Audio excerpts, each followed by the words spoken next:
What is up guys, it's your boy Ryan here, and today I'm going to be bringing you a tutorial on how to take your 2D logos from Photoshop and turn them into 3D logos using Cinema 4D. Okay, let's get right into it.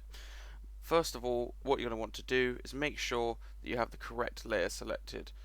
Make sure you have your entire logo selected, the whole thing, everything that you want to become 3D. And once you've done that, go to the quick selection tool here.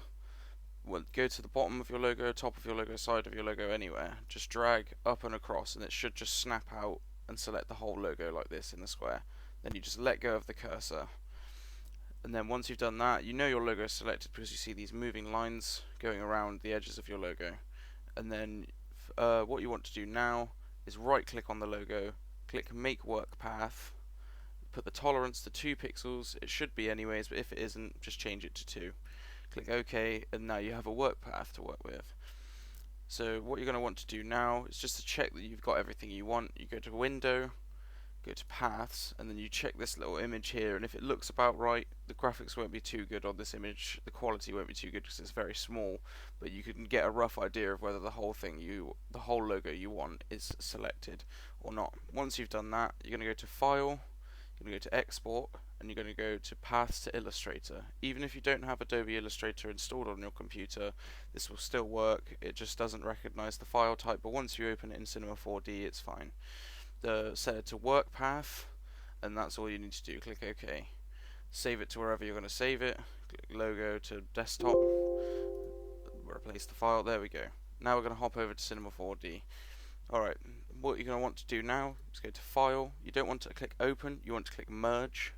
Make sure you click Merge, otherwise it won't work. Go to logo.ai, which is what your thing will be called. It will be a .ai file, and then open it.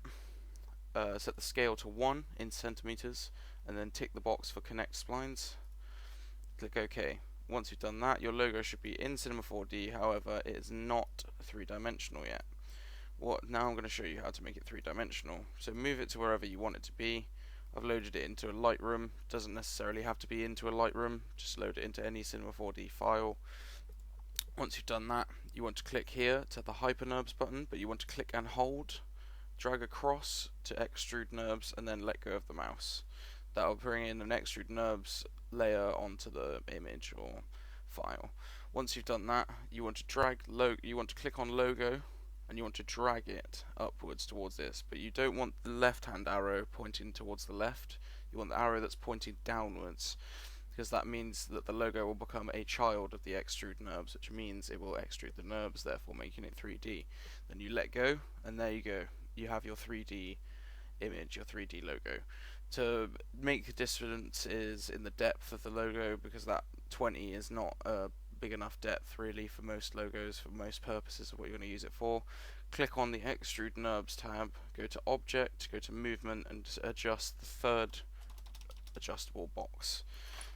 I normally put mine to about 100, but obviously it depends on what you're using the logo for, where you're going to put it, whether you want it to be that big or that small. It's all about personal preference. But that has been it from me, guys. This is the basics on how to make your 2D logos from Photoshop into 3D logos using Cinema 4D. If the video helped you, drop a like. If it didn't, or if it did help you but it could be improved, drop a comment, let me know how it can be better. This has been it from me, guys. Thanks for watching, and peace.